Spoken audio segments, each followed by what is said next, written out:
तो गैस कैसे हो सभी अच्छे हो गए, अच्छे ही रहना। मैं ना आज फिर से एक न्यू स्टोरी लाया हूँ। अगर आप लोगों को थोड़ा भी अच्छा लगे ना तो धीरे स्टोरी वर्ल्ड को सब्सक्राइब करें, लाइक करें, दोस्त लोगों को शेयर करें। और अगर स्टोरी अच्छा लगा हो तो प्लीज़ मेरे को कमेंट एक कर देना पार्ट 2 बनाने के लिए। मैं पार्ट 2 भी इसका बनाऊंगा, ठीक है। और चलिए स्टोरी स्टार्ट करते हैं। ये कहानी एक लड़की का है जो दिखने में सिंपल तो लगती है लेकिन क्यूट भी है। और उसका नाम ना अनाया है। ट्रस्ट में अगर आप भी उससे मिलोगे ना तो आपको भी उससे प्यार हो जाएगा। बाकी लड़कियों की तरह उसे कोई ज़्यादा सपने नहीं है, वो बस किसी भी तरह ग्रेजुएट होना चाहती है। उसे अपने ही जैसा सिंपल इंसान से शादी करना चाहती है जिससे वो ना सबसे ज़्यादा प्यार करे, बस इतना ही चाहती है। लेकिन आपको यही लग रहा होगा ना कितना आसान छोटा सा काम है ना। लेकिन हमारी कहानी में नायिका अनाया की ज़िंदगी में कुछ भी आसान तो बिल्कुल भी नहीं है।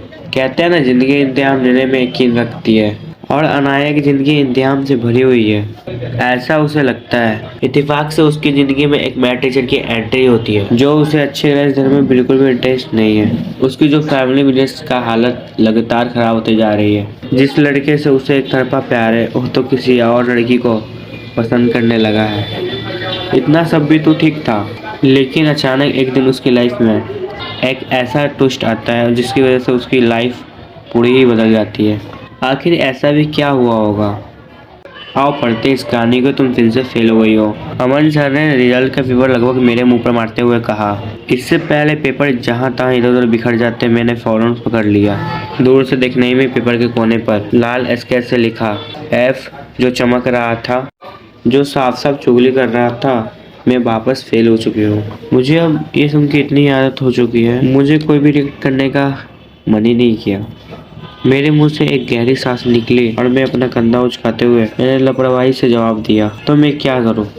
अमन सर मुझे देख के बोले, तुम सीरियस हो? तो मैंने भी उसी टोन में बोला, सीरियस। अमन सर अब हिचकिचाते हुए मेरी तरफ देख के बोले, व्हाट? जवाब में मैंने ऑफिस के छत को घूरना सही समझा। मुझे पता था यह सबसे बेयाद एक्सक्यूज है। सच तो यह था, एग्जाम से पहले एक रात तक मैं हैरी के इंस्टाग्राम प्रोफाइल बिजी थी और मैं आपको हैरी के बारे में बताने ही भूल गई। वो मेरा चाइल्डहुड क्रश है और पहला प्यार भी। उसने अपने गोवा में बिताए छोटे पलों को इंस्टाग्राम पे ना शेयर किया था। उसका क्यूट पिक्चर देख के ना मैं बहुत खुश थी। लेकिन नेक्स्ट वीडियो में ही उस चुड़ैल चकचू को मैंने चिपकते हुए देखा तो रात भर हजारों गालियां मैंने दी। इसी चक्कर में ना मैं पढ़ नहीं पाई तो एग्जाम क्या खाक लिखती। मुझे चुप देखकर अमन सर ने फिर से आवाज दी, लिसन मिस पारे, और मैं अपने ख्यालों से बाहर आ गई।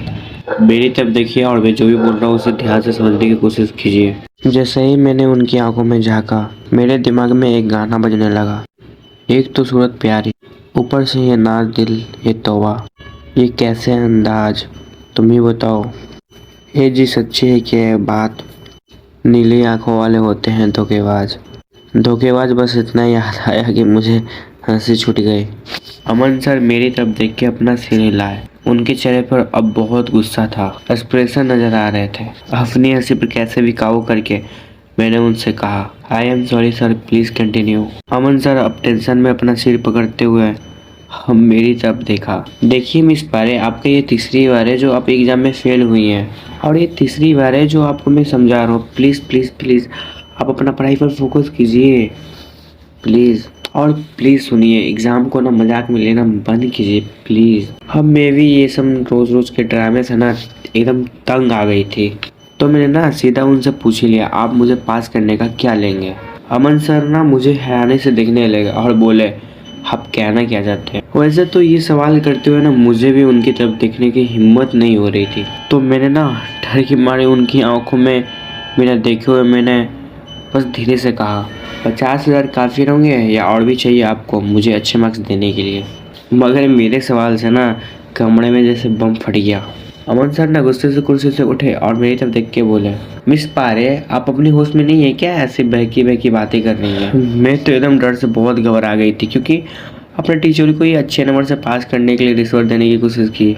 मैं तो बहुत घबरा गई थी, लेकिन मैंने उन्हें पता नहीं चलने दिया और अपनी हिम्मत के साथ बोला, बात सीधी सी है सर, मैगज़ीन में मेरा रिकॉर्ड बहुत अच्छा रहा है, आप चाहे तो मेरे रिकॉर्ड चेक कर सकते हैं। और ये सब दिक्कतें ना तब से शुरू हुई है जब से आपने मुझे पढ़ाना शुरू किया। नंबर वाला मैगज़ीन तो भी ठीक था, लेकिन आपको क्या ज़रूरत थी इंग्लिश अल्फ़ाबेट को मैगज़ीन में घुसाने की? मुझे ये सब समझ में नहीं आता। मैंने अपना बुरा सा चेहरा बना के अपने बातें ख़त्म की। मेरी बचकाने बातें सुन के अम्मा सर का ना खून खौल रहा था, साफ दिख रहा था। वो अपना गुस्सा बड़ी मुश्किल से कंट्रोल किए हुए थे। अमन सर अपनी सख्त लहजे में बोले, क्या आप चाहती हैं आपके पापा को कॉल करके यहाँ बुला दूँ मिस पारे? जब अमन सर बोले ना पापा की बुलाने वाली बातें, तो मैं जोर जोर से अपना पेट पकड़ के हंसने लगी। मेरी हंसी देख के ना सर और ज़्यादा भड़क गए, गुस्से से सीधे उठे और मुझे डांट लगा दिए। तुम्हारे जैसे बदतमीज लड़की ना मैंने कभी देखा ही नहीं है। ठीक है, मैं तुम्हारे पापा से यह बात करूँगा। मैं लापरवाही से अपना पेपर उठा के बोला, आई डोंट केयर, मेरा पापा का नंबर है ना आपके पास, कर लीजिए कॉल। वो गुस्से में ना मुझे घूरने लगे, लेकिन वो कर भी क्या सकते थे। मेरे पापा ना हरदम बिजनेस मीटिंग में ही बिजी रहते थे, इतना बिजी ना कि उनका हरदम ही फ़ोन बंद आता था। वो कितना भी कोशिश कर ले उनसे बात करना पॉसिबल ही नहीं था। खुद मुझे अपना पापा से बात करने के लिए उनकी खुद सिक्योरिटी को कॉल करना पड़ता था, और वो मेरा ना पापा से जब तक बात नहीं करवाती थी तब तक कोई बात इम्पोर्टेंट ना हो। और मैं 100% श्योर थी कि मेरे अलावा किसी टीचर के पास उनका नंबर नहीं था, और यही रीज़न था ना कि उनकी धमकी का मुझे थोड़ा भी फ़र्क नहीं पड़ा। अमन सर ना गुस्से से गौर से मुझे देखने लगे और अपनी कुर्सी पर बैठ गए। सच बोलूँ तो मुझे ना थोड़ा देर के लिए डर भी लग गया था। मुझे ऐसा लगने लगा ना कि अब मुझे पीटने के लिए तो नहीं सोच रहे हैं ना, लेकिन मैं ना एकदम ढीठ की तरह तन कर बैठी रही। ओके मिस पारे, आप अपने लिए ट्यूशन टीचर हाई कर रही है, यही ना आपके लिए भी बेस्ट आएगा और मेरे लिए भी। मैं एकदम हैरानी से सर को देखने लगी। मेरे पास कोई भी इतने पैसे नहीं है कि मैं कोई ट्यूशन टीचर पर मैं लुटा सकूं, जबकि सच्चाई था ना कि मेरे पापा जेब खर्च के सिर्फ तौर पर लाखों रुपए मेरे अकाउंट में डाल देते थे। अमन सर को मेरे किसी भी बातों का असर नहीं हुआ। अमन सर बोले, आपको किसी भी चीज़ का टेंशन नहीं लेना है मिस पारे, आप मेरी स्टूडेंट है ना, तो आपका मैं फ्यूचर कैसे ख़राब कर दूँ। मैंने ना मिस साक्षी से बात कर ली है, वो ना बहुत अच्छी पढ़ाती है, ठीक है, तो आपको मेरे डिसीजन से कोई दिक्कत नहीं है ना? क्या वो चुड़ैल? साक्षी के नाम सुन के ना मैं लगभग चीख पड़ी।